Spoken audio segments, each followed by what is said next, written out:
देखो हमारे चल रहा है भाग संख्या 3। भाग संख्या 3 में क्या बात की गई है? मूल अधिकार, फंडामेंटल राइट। बताओ मूल अधिकार का रक्षक किसे कहा गया है? सुप्रीम कोर्ट या हाई कोर्ट को मूल अधिकार का रक्षक कहा जाता है। और बताओ इन्हें हटा कौन सकते हैं? मूल अधिकारों को संसद हटा सकती है, लेकिन इनको निलंबित कौन कर सकता है? तो राष्ट्रपति निलंबित कर सकता है। तो हमने मूल अधिकार, हमारे जैसे हमारा भाग 3 हो गया मूल अधिकार। भाग 3 में मूल अधिकार, मूल अधिकार हो गए भाग 3 में। कहाँ से कहाँ तक है? आर्टिकल संख्या, देखो भाग संख्या 1 था हमारे सबसे पहले, भाग संख्या 1 में था आर्टिकल 1 से 4।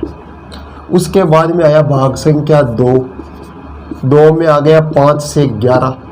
उसके बाद में आया भाग संख्या 3, 3 में हो गया 12 से 35 तक। तो भाग संख्या 3 तो चल रहा है हमारा मूल अधिकार। भाग संख्या 3 मूल अधिकार। भाग संख्या 1 में संघ तथा उसका राज्य क्षेत्र। भाग संख्या 2 नागरिकता। भाग संख्या 3 मूल अधिकार। भाग संख्या 4 नीति निर्देशक तत्व। तो अगला पढ़ेंगे नीति निर्देशक तत्व। तो पहले तो भाग संख्या 3 कंप्लीट करना है। तो भाग संख्या में चल रहा आर्टिकल 12 से हमारे हो गए लगभग 19, 20, 28, 27 तक हो गए। कहाँ तक हो गए?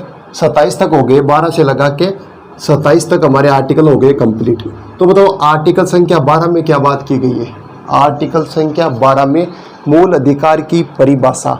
आर्टिकल संख्या 12 मूल अधिकार की परिभाषा। 13 अल्पीकरण। 14 विधि के समक्ष समानता। 15 जाति, धर्म, लिंग, जन्म स्थान के आधार पर भेदभाव नहीं करना है। 16 लोक नियोजन, सरकारी नौकरी में समानता। 17 अस्पृश्यता का अंत। 18 उपाधियों का अंत। 19 को रीढ़ की हड्डी कहा जाता है। 19 का 1 अभिव्यक्ति की स्वतंत्रता, सभा करने की स्वतंत्रता, संगठन बनाने की स्वतंत्रता, भ्रमण करने की स्वतंत्रता, बसने की स्वतंत्रता, संपत्ति और उसके बाद व्यवसाय करने की स्वतंत्रता। 7 बातें की गई है आर्टिकल संख्या 19 में। 19 के बाद में आता है 20। 20 में क्या कहा गया? यानी एक्स पोस्ट फैक्टो, यानी अपराध के समय की सजा। जिस समय अपराध हुआ है उस समय कानून क्या था उसके हिसाब से सजा देनी है। और 20 का 2 एक अपराध की 1 सजा। 20 का 3 खुद की गवाही मान्य नहीं होगी। 21 में प्राण एवं दैहिक स्वतंत्रता। 22 में क्या कहा गया? 22 में गिरफ्तारी से संरक्षण। 22 आर्टिकल संख्या 22 गिरफ्तारी से संरक्षण। 22 का 1 सबसे पहले अरेस्ट वारंट निकलेगा, फिर गिरफ्तार किया जाता है। गिरफ्तार करने के बाद उसे 24 घंटे के अंदर, यानी 22 का 2 कहता है कि उसे 24 घंटे के अंदर कहाँ पेश करना है? कोर्ट पेश करना है। 22 का 3 कहता है कि वकील कर सकता है। 4 कहता है कि न अपील, न दलील, न वकील। जो 3 आर्टिकल में बात कही है वो चौथा तो अलग ही कह रहा है कि इसमें कोई नहीं कर सकता, कभी भी पुलिस उठा के ले जाएगी। 23 में 3 अक्षर बताए। 23 का 3 बलात्श्रम, बेगारी, मानव तस्करी। बलात्श्रम, बेगारी, मानव तस्करी। 23 के 3 बताई मैंने, बलात्श्रम, बेगारी, मानव तस्करी। और 24 में से 4 14 वर्ष से कम उम्र के बच्चों से कोई भी खतरनाक काम नहीं करा सकते। 25 में व्यक्तिगत स्वतंत्रता। 25 में व्यक्तिगत स्वतंत्रता। 26 में सामूहिक धार्मिक स्वतंत्रता। सामूहिक धार्मिक स्वतंत्रता। 27 में जो सरकारी धन आता है, जो धार्मिक कार्यों पर जो भी धन आता है उस पर सरकार टैक्स नहीं लेगी, यानी धार्मिक कार्यों पर आए धन पे सरकार टैक्स नहीं लेगी। 27 के 27 मैंने बता दी, ऐसे होना चाहिए याद। अब 27 के बाद में स्टार्ट करते हैं 28 से। 27 हो गया आर्टिकल। 27 के बाद में आता है आर्टिकल संख्या 28। आर्टिकल संख्या 28। अब देखो आर्टिकल संख्या 28 क्या कहता है? 27 में तो कहा गया है कि धार्मिक कार्यों से जो आए, मंदिरों में जो भी पैसे आए उन पर सरकार टैक्स नहीं लेगी, ठीक है। 28 में क्या कहा गया? 28 में कहा गया है कि सरकारी विद्यालयों में, सरकारी विद्यालयों में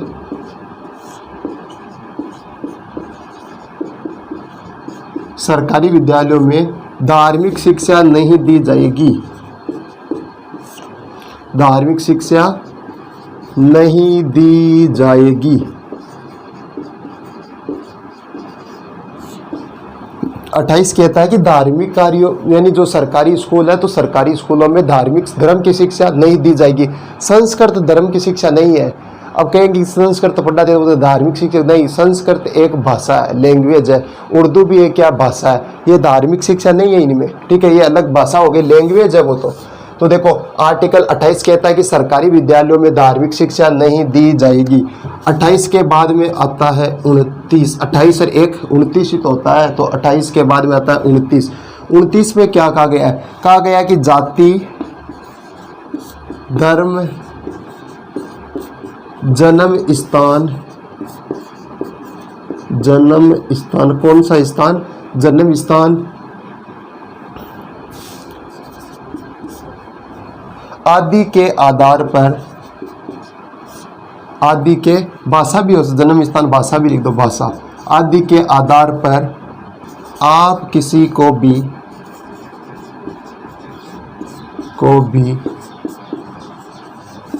शिक्षा से वंचित नहीं रख सकते, वंचित नहीं रख सकते।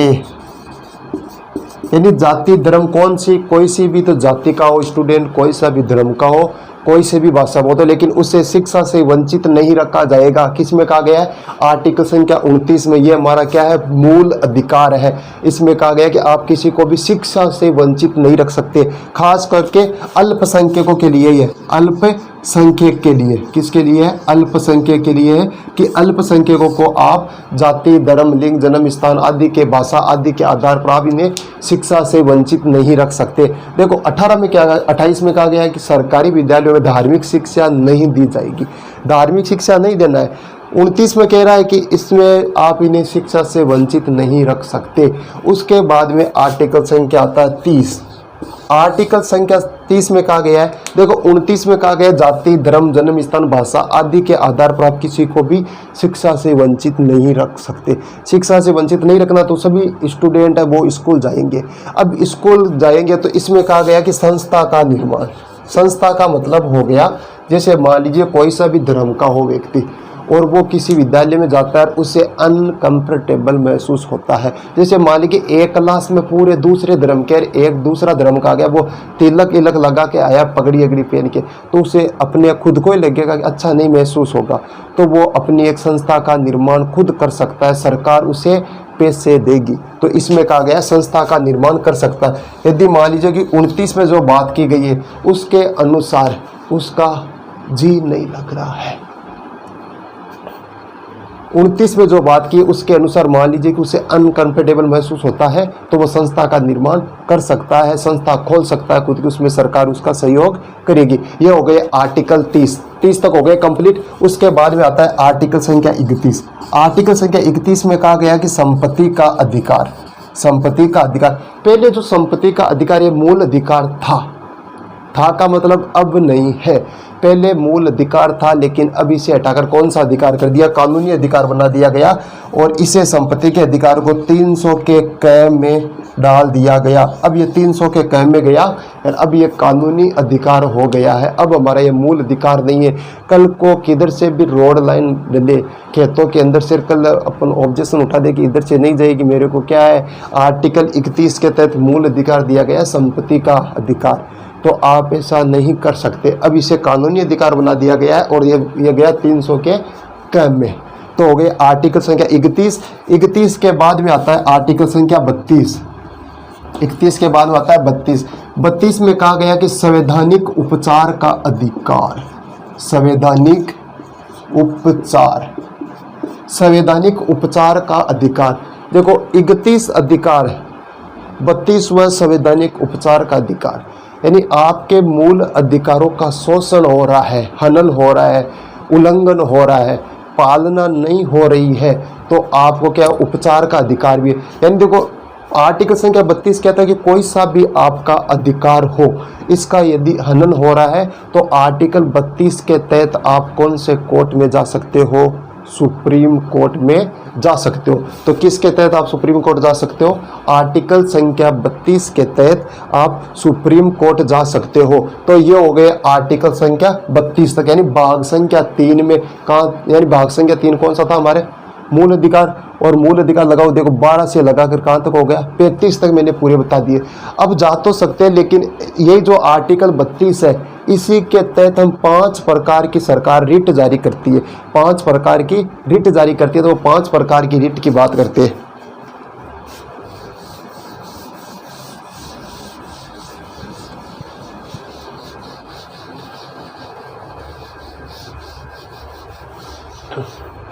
पांच प्रकार की रिट कौन कौन सी जारी करती है? पहली रिट का नाम है बंदी प्रत्यक्षीकरण। बंदी प्रत्यक्षीकरण पहली रिट हो गई, बंदी प्रत्यक्षीकरण। दूसरी परमादेश, परमादेश, दूसरी परमादेश। तीसरी उत्प्रेषण। चौथी प्रतिच्छेद। पांचवी अधिकार परीक्षा, अधिकार परीक्षा, अधिकार परीक्षा। यानी आर्टिकल 32 के तहत आप रिट जारी कर सकते हो, 5 तरह की रिट लगा सकते हो। पहली रिट का नाम है बंदी प्रत्यक्षीकरण। बंदी प्रत्यक्षीकरण रिट में कहा गया, यदि मान लीजिए कोई भी पुलिस ऑफिसर है, देखो नाम कितना अच्छा, पुलिस, कोई भी पुलिस ऑफिसर है किसी को गिरफ्तार करता है, गिरफ्तार करने के 24 घंटे के अंदर उसमें कहाँ पेश करना पड़ेगा? कोर्ट में पेश करना पड़ेगा। यदि ऐसा नहीं करता है, मुजरिम को कोर्ट में नहीं पहुंचाता है, तो आप आर्टिकल 32 के तहत क्या लगा सकते हो? बंदी प्रत्यक्षीकरण की रिट लगा सकते हो, सीधे का सुप्रीम कोर्ट में। कहाँ लगा सकते हो? सुप्रीम कोर्ट में लगा सकते हो। और सुप्रीम कोर्ट से तो सभी डरते हैं, पुलिस वाले भी डरते हैं सुप्रीम कोर्ट के नाम से ही। तो ये हो गया बंदी प्रत्यक्षीकरण कि आर्टिकल 32 का पहले जो रिट है उसके तहत आप क्या लगा सकते हो? पहली रिट लगा सकते हो। इसमें पुलिस वालों के खिलाफ लगाई जाती है कि मान लीजिए कि मुजरिम को पेश करना है 24 घंटे के अंदर कोर्ट में, लेकिन कोई जानी दुश्मनी होने के कारण उधर का उधर घुमा रहा है, कोर्ट में नहीं जा रहा, पिटाई हो रही है, तो आप आर्टिकल 32 के तहत रिट जारी कर सकते हो। उसके बाद में आता है 2 नंबर, दूसरी जो रिट आती है परमादेश, परम प्लस आदेश। यानी आप कोई भी मान लीजिए कि सरकारी कर्मचारी सही ढंग से काम नहीं कर रहा है, कोई भी सरकारी कर्मचारी सही ढंग से काम नहीं कर रहा है, तो आप भी उनके खिलाफ क्या जारी कर सकते हो? रिट जारी कर सकते हो परमादेश की। कोई भी गवर्नमेंट अस्पताल में जो भी डॉक्टर है देखता नहीं है, सरकारी ड्यूटी पे सही नहीं करता है काम, तो आप ये भी रिट जारी कर सकते हो आर्टिकल 32 के तहत। उसके बाद में आता है उत्प्रेषण। उत्प्रेषण का मतलब क्या होता है? उत्प्रेषण का मतलब हो गया किसी अदालत ने मान लीजिए कोई फैसला सुना दिया, किसी अदालत ने कोई फैसला सुना दिया और आपको लगता है कि फैसला गलत है, फैसला गलत है, तो आप ये उत्प्रेषण की रिट जारी कर सकते हो, लगा सकते हो, और ये मामला फिर सुप्रीम कोर्ट में जाएगा। अगला आता है प्रतिच्छेद। प्रतिच्छेद का मतलब हो गया किसी निचली कोर्ट से फैसला ऊपरी कोर्ट यानी हाई कोर्ट से सुप्रीम कोर्ट, जी मान लीजिए कोई भी फैसला अभी तो हाई कोर्ट में चल रहा है लेकिन उसका सुलझान नहीं हुआ हाई कोर्ट में, तो उसे हम सुप्रीम कोर्ट ले जा सकते हैं। यानी निचली कोर्ट से ऊपरी कोर्ट में ले जा सकते हैं, किसके तहत? प्रतिच्छेद के तहत। और अगला आती है 5वीं रिट अधिकार परीक्षा। अधिकार परीक्षा का मतलब उसका अधिकार ही नहीं है ये काम करने का, फिर भी वो ये काम कर रहा है। जैसे सरकारी स्कूलों में मान लीजिए माली का काम है पेड़ पौधों को पानी देने का, लेकिन माली छोटे बच्चों को पढ़ा रहा है, तो उसका पढ़ाने का काम नहीं है, फिर भी छोटे बच्चों को वो पढ़ा रहा है, तो ये हो गई अधिकार परीक्षा। तो उन सरकारी कर्मचारियों के खिलाफ लगा सकते हैं हम अधिकार परीक्षा की, उनका जो काम ही नहीं है, भाई कोई स्कूल हो गया, कोई भी अस्पताल हो गया, उनका काम है ही नहीं, लेकिन जिनको कुछ अत्ता पता ही नहीं है काम का, उनसे ये कराया जा रहा, उनका अधिकार ही नहीं है, तो वो हो गई अधिकार परीक्षा। तो देखो हमने भाग संख्या 3 पूरा कंप्लीट पढ़ लिया। भाग संख्या 3 मूल अधिकार। मूल अधिकार, अब बताओ ये तो मूल अधिकार हो गया, देखो मूल अधिकार हमारा कंप्लीट हो गया, कंप्लीट मूल अधिकार। लेकिन मौलिक अधिकार तो नाम सुनाएगा, वही मौलिक अधिकार कितने हैं भाई? मूल जो हमारे मूल अधिकार है वो तो आर्टिकल 12 से लगा के और कहाँ तक है? 35 तक है। लेकिन हमारे जो मूल अधिकार, मौलिक अधिकार है कितने? तो मौलिक अधिकार हमारे कितने? 6 कौन कौन से मौलिक अधिकार? देखो पहले पद मैंने आपको बताया आर्टिकल संख्या 14 से लिखो 14, 15, 16, 17, 18, 19, 20 के बाद यहाँ लिखो 21, 22, 23, 24, 25, 26, 27, 28, 29, 30, 31, ये हो गया 32। इन्हीं में हमारे मूल अधिकार पूरे कंप्लीट आ जाएंगे 6 के 6। देखो पहला, देखो यह पहला है आर्टिकल संख्या 14। देखो 14 में क्या बात की गई है? 14 में बताओ क्या बात की गई है? 14 में कहा गया विधि के समक्ष समानता। 14 में क्या कहा गया? विधि के समक्ष क्या है? समानता। जैसे देखो विधि के समक्ष समानता। देखो नाम आ रहा है समानता, तो जो समानता का अधिकार हो गया 14 से स्टार्ट। तो देखो 14 में तो हो गया विधि के समक्ष समानता। 15 में जाति, धर्म, लिंग, जन्म स्थान आदि के आधार भेदभाव नहीं करना, इसका मतलब समान रखना सभी को, तो इसमें भी समानता की बात हो गई। 16 में लोक नियोजन में समानता, सरकारी नौकरी में सभी को समानता मिलनी चाहिए, तो इसमें भी समानता का अधिकार हो गया। और 17 में अस्पृश्यता का अंत, छुआछूत नहीं करना, सभी को क्या रखना है? समान रखना है। 18 में हो गया कि उपाधियों का अंत, उपाधियों का भी हमें क्या करना है? अंत करना है, सभी को समान रखना है। तो 18 में देखो 18 तक हो गया उपाधियों का अंत। 19 में रीढ़ की हड्डी कहा जाता है, यानी इसे 19 का एक कहता है कि अभिव्यक्ति की स्वतंत्रता, सभा करने की स्वतंत्रता, संगठन बनाने की स्वतंत्रता, भ्रमण करने की स्वतंत्रता, बसने की स्वतंत्रता, व्यापार करने की स्वतंत्रता, व्यवसाय करने की स्वतंत्रता। इसका मतलब 19 में स्टार्ट हो गया स्वतंत्रता का अधिकार। 19 में कौन सा अधिकार स्टार्ट हो गया? स्वतंत्रता का अधिकार। अब देखो आर्टिकल संख्या 14 से लगाकर 18 तक क्या है? समानता का अधिकार, सभी को समानता मिलनी चाहिए। तो आपको ये याद रखना है कि पहला हमारा मौलिक अधिकार कौन सा हो गया? पहला हमारा जो मौलिक अधिकार है समानता का अधिकार है। पहला कौन सा है? समानता का अधिकार है। पहला मौलिक अधिकार समानता का अधिकार है। कहाँ से कहाँ तक है? 14 से 18 तक। 14, 15, 16, 17, 18। 14 विधि के समक्ष समानता, समानता का अधिकार। जाति, धर्म, लिंग, जन्म स्थान के आधार भेदभाव नहीं करना, इनमें भी क्या रखना है? समानता रखना है, समानता का अधिकार। 16 लोक नियोजन में समानता, सरकारी नौकरी में समानता, तो ये भी हो गया समानता। 17 में कहता है अस्पृश्यता का अंत, अस्पृश्यता का अंत, इसका मतलब यहाँ भी क्या है? छुआछूत समाप्त हो गई, यानी समानता का अधिकार है। 18 में हो गया उपाधियों का अंत, किसी को भी कोई उपाधि धारण नहीं करनी है, वो भी क्या है? समान है। तो 18वां हो गया समानता का अधिकार। पहला जो मौलिक अधिकार है मूल अधिकार में, यानी 6 मूल अधिकारों में से जो पहला है उसका नाम क्या है? समानता का अधिकार। पहला कौन सा अधिकार हो गया? समानता का अधिकार हो गया। इधर लिख दूं मैं, पहला कौन सा है? पहला हो गया समानता का अधिकार, समानता, समानता का अधिकार। ये लो एक अधिकार हो गया कंप्लीट, समानता। फिर देखो 18 के बाद 19 में क्या कहा गया है? जैसे सभा करने की स्वतंत्रता, भ्रमण करने की स्वतंत्रता, इसका मतलब 19 से स्टार्ट होगा स्वतंत्रता का अधिकार। कौन सा? स्वतंत्रता। जैसे 19 में हो गया सभा। 20 में 3 बातें की गई थी। पहला क्या बात थी? 20 में 20 का 1 में क्या बात की गई है? 20 का 1 कहता है कि अपराध के समय की सजा, अपराध के समय की सजा, एक अपराध की एक सजा, खुद की गवाही मान्य नहीं होगी। इसमें क्या मिली हुई है? स्वतंत्रता है। क्या मिली हुई है? स्वतंत्रता है, क्योंकि भाई जिस समय अपराध किया है उसी की सजा देना, ये मेरे को क्या? स्वतंत्रता है। मेरी खुद की गवाही मान्य नहीं होगी, ये भी मेरे को स्वतंत्रता, कोई जबरदस्ती नहीं करा सकता, तो ये भी स्वतंत्रता हो गई। और एक अपराध की एक सजा, ये भी क्या है? स्वतंत्रता है। तो 20 भी क्या है? स्वतंत्रता का अधिकार होगा। 20 में भी स्वतंत्रता का हो गया। इसके अलावा 21 में कहा गया जीवन जीने का अधिकार है, यानी मैं स्वतंत्र हूं, अपने जीवन जीने के लिए क्या हूं? स्वतंत्र हूं। तो 21 कहता है जीवन जीने का अधिकार, ये भी कैसा है? स्वतंत्रता का अधिकार है। 20 के बाद में 22 क्या कहता है? 22 का मतलब हो गया गिरफ्तारी से संरक्षण।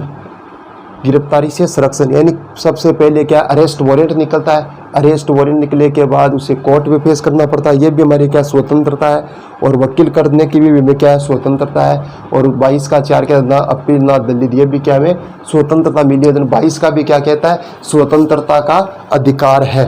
अब देखो 19, 20, 21, 22 ये जो 4 अधिकार हो गए 19, 20, 21, 22 इसमें क्या कहा गया है स्वतंत्रता की बात की गई है।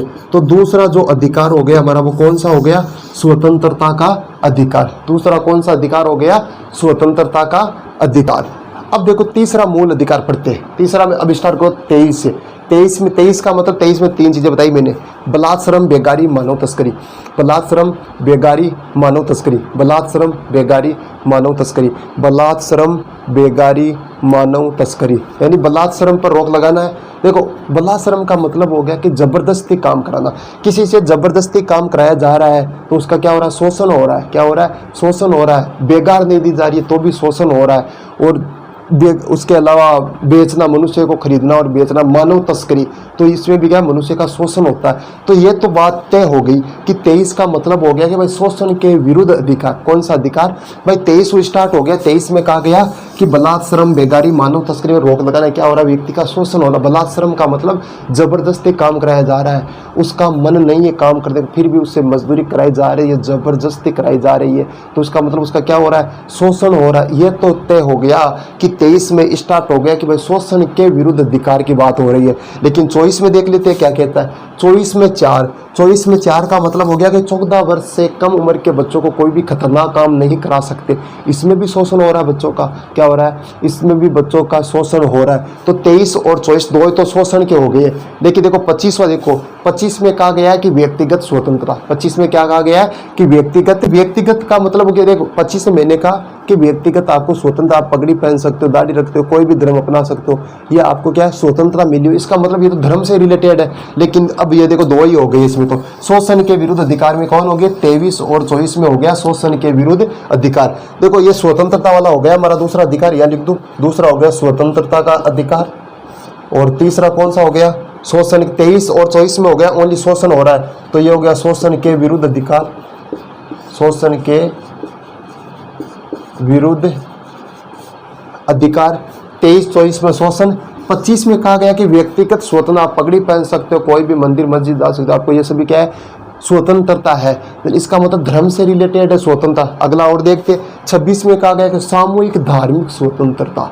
सामूहिक धार्मिक स्वतंत्रता, इसमें भी धर्म की बात हो रही है। 27 में सरकारी जो भी धार्मिक कार्यों से जो टैक्स आता है उस पर सरकार टैक्स नहीं लेगी। जो भी जितना भी धन आता है उन पर सरकार टैक्स नहीं लेगी। 27 में भी धर्म की बात है। 28 में क्या गया 28 में कहा गया कि सरकारी विद्यालयों में धार्मिक शिक्षा नहीं दी जाएगी। धर्म की यानी धार्मिक शिक्षा 28 में क्या है कि सरकारी विद्यालयों में धार्मिक शिक्षा नहीं दी जाएगी। लेकिन 29 में कहता है कि आप किसी को शिक्षा से वंचित नहीं रख सकते। इसका मतलब 28 तक धर्म की बात चल रही है। 25 से लगाकर और 27 और 28, 25, 26, 27, 28 यानी धर्म की बात हो रही है, यानी धार्मिक शिक्षा की बात हुई है। तो ये हो गया धार्मिक स्वतंत्रता का अधिकार। धार्मिक स्वतंत्रता का अधिकार यह हो गया किसका अधिकार या धार्मिक स्वतंत्रता का अधिकार। धार्मिक स्वतंत्रता का अधिकार। देखो 28 तक हो गया। अब 29 में कहा गया है कि जाति, धर्म, लिंग, जन्म स्थान, भाषा के आधार पर आप किसी को शिक्षा से वंचित नहीं रख सकते। तो यह कौन सा अधिकार हो गया इसमें स्टार्ट हो गया शिक्षा की बात हुई, यानी शिक्षा का अधिकार। किसका अधिकार शिक्षा का अधिकार। शिक्षा का अधिकार। 30 में कहा गया है कि आप संस्था का निर्माण कर सकते हो यदि मान लीजिए कि अनकंफर्टेबल महसूस होता है, यानी ये भी शिक्षा से रिलेटेड ही है। तो यहाँ लिख सकते हैं 29 और 30 में शिक्षा तथा संस्कृति का अधिकार। शिक्षा 5वां हो गया शिक्षा और संस्कृति का अधिकार। शिक्षा और संस्कृति का अधिकार 5वां हो गया शिक्षा और संस्कृति का अधिकार। और उसके बाद में आर्टिकल 31 और 32 दो बचे। 31 में मैंने कहा था कि संपत्ति का अधिकार है, लेकिन इसे कानूनी अधिकार बना दिया गया 18 के। तो शिक्षा यानी संपत्ति का अधिकार, यानी ये तो संपत्ति का अधिकार था संपत्ति, लेकिन इसे हटा दिया गया। संपत्ति का अधिकार था लेकिन इसे क्या कर दिया गया, हटा दिया गया। पहले संपत्ति का था, अब हटा दिया गया। अब आ गया आर्टिकल 32 में कहा गया संवैधानिक उपचार का अधिकार। तो छठा अधिकार हो गया संवैधानिक उपचार का अधिकार। संवैधानिक उपचार का अधिकार, संवैधानिक उपचार का अधिकार, ये हमारे हो गए 6 मूल अधिकार। देखो मूल अधिकार को अलग से पढ़ने की जरूरत नहीं पड़ी। देखो मैंने आपको आर्टिकल कराए थे 12 से 35 तक, लेकिन 12 से 35 में हमारे मूल अधिकारों की रटने की जरूरत ही नहीं पड़ी दूर से। अब वापस देखो यहाँ तक पूरा याद हो गया। 14 विधि के समक्ष समानता, 15 जाति लिंग धर्म जन्म स्थान के आधार पर भेदभाव नहीं करना है, 16 लोक नियोजन, 17 अस्पृश्यता का अंत, 18 उपाधियों का अंत, 19 में 7 बातें की गई है। 20 में क्या गया कि अपराध के समय की सजा हो गई वो अपराध वाला, और 20 के बाद 21 में प्राण तथा दैहिक स्वतंत्रता, 22 में क्या गया है यानी गिरफ्तारी से संरक्षण, 23 बलात्कार बेगारी मानव तस्करी पर रोक, 24 में 14 वर्ष से कम उम्र के बच्चों को खतरनाक काम नहीं करा सकते, 25 में व्यक्तिगत स्वतंत्रता, 26 में सामूहिक धार्मिक स्वतंत्रता, 27 में टैक्स नहीं लगेगा, धार्मिक विधि से जो भी पैसे आते हैं मंदिरों में उन पर टैक्स नहीं लेगी सरकार। 28 में कहा गया है, 28 में क्या कहा गया है, 28 में कहा गया कि सरकारी विद्यालयों में धार्मिक शिक्षा नहीं दी जाएगी। 29 में किसी को शिक्षा से वंचित नहीं रखा जाएगा। 31 में संस्था का निर्माण, 30 में संस्था का निर्माण, 31 में संपत्ति का अधिकार हटा दिया गया है, 300 के क में जोड़ दिया गया है, 32 में संवैधानिक उपचार का अधिकार है। यह हो गए हमारे भाग संख्या कंप्लीट। देखो भाग संख्या 22 भागों में से 3 भाग हो गए हमारे कंप्लीट। आज 3 भाग पूर्णतः कंप्लीट हो गए हैं। कल से भाग संख्या 4 स्टार्ट करेंगे। उससे पहले मैं 5-4 प्रश्न पूछूंगा। अब अंतिम पहला प्रश्न, पहला प्रश्न है आपके लिए,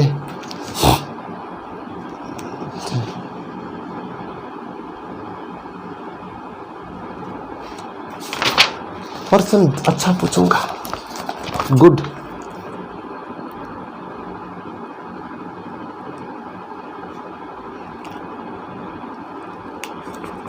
बताओ प्रश्न है 42वें संविधान संशोधन यानी 42वें संशोधन अधिनियम, जो 42वां संविधान संशोधन का जो अधिनियम आया वो आया था 1976 में आया।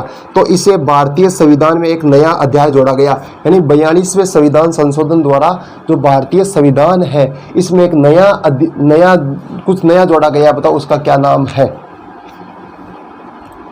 बताओ नया अध्याय जोड़ा गया उसका नाम बताओ क्या क्या क्या है, बताओ।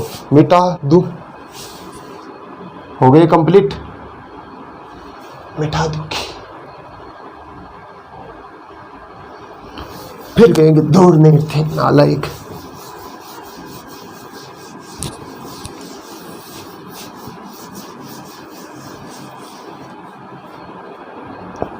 आंसर अगर सही नहीं आया,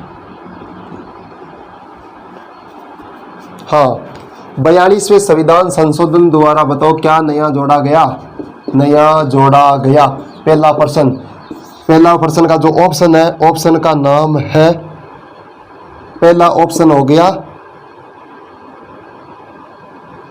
संघीय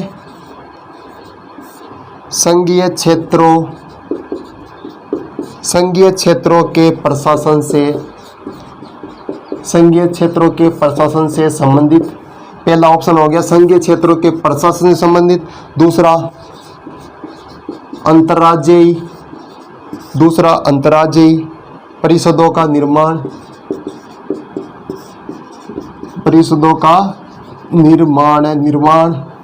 सी में हो गया मौलिक कर्तव्य। चौथा यानी डी होगा नन ऑफ दीज, इनमें से कोई नहीं, इनमें से कोई नहीं। पहला प्रश्न हो गया। दूसरा प्रश्न देखो,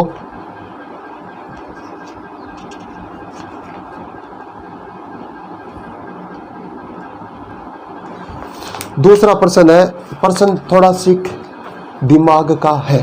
प्रश्न है मूल अधिकार क्या है। प्रश्न सुनना, मूल अधिकार क्या है? मूल अधिकार क्या है? ऑप्शन है पहला वाद योग्य है, यानी जो हम वाद विवाद कर सकते हैं, सरकार से लड़ झगड़ सकते हैं, क्या इसके योग्य है क्या हमारे मूल अधिकार? दूसरा ऑप्शन है वाद योग्य नहीं है, तीसरा है लचीले है, चौथा है कठोर है। कौन से? पहला कौन सा है? वाद योग्य, दूसरा वाद योग्य नहीं है, तीसरा लचीले है, चौथा कठोर है। इसका भी आंसर कमेंट बॉक्स में देना है। अगला प्रश्न, भारतीय संविधान के अनुच्छेद 17 का संबंध है, ये आया हुआ प्रश्न है। प्रश्न है भारतीय संविधान के अनुच्छेद 17 का संबंध है। 17 पहला ऑप्शन हो गया शिक्षा से, दूसरा स्वास्थ्य से, तीसरा अस्पृश्यता उन्मूलन से, चौथा खाद्य सुरक्षा से। इसका भी आंसर देना है। अगला प्रश्न है,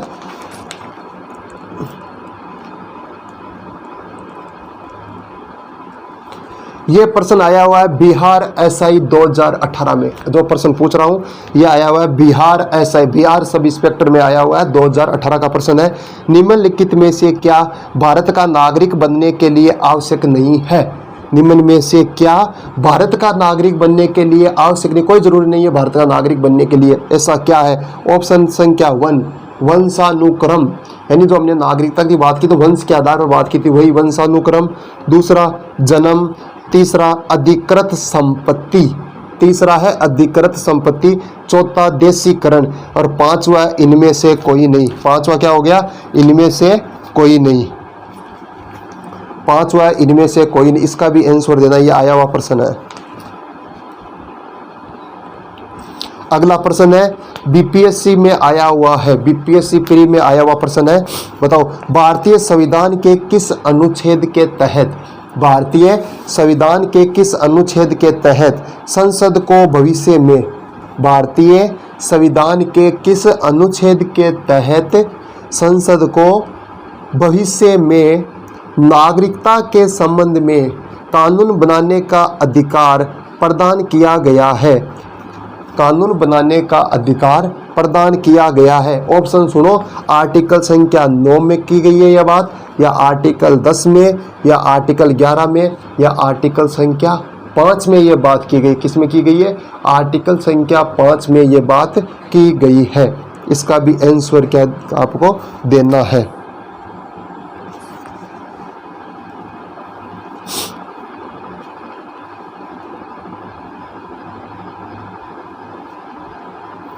इजी ये प्रश्न है, एकदम इजी, आधी आधी रात में कर दे ऐसा प्रश्न। तो कुछ एक दो और देते हैं जबरदस्त क्वेश्चन।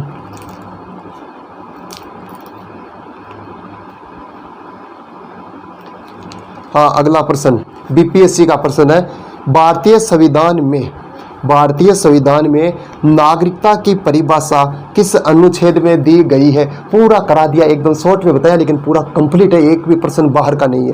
भारतीय संविधान में नागरिकता की परिभाषा किस अनुच्छेद में है? आर्टिकल संख्या 5, आर्टिकल संख्या 7, आर्टिकल संख्या 9, और चौथा है इनमें से कोई नहीं। इनमें से कोई नहीं। नागरिकता की परिभाषा किस में है तो सभी को पता है भाई। देखो भाग संख्या 1 में संघ तथा उसका राज्य क्षेत्र है, भाग संख्या 2 में नागरिकता, तो देखो 4 से 5, 1 से 4 तक तो हो गया भाग संख्या 1, 2 में हो गया 5 से 11, 2 में हो गया 5 से 11, तो इसमें यही तो पूछ रहा नागरिकता की परिभाषा।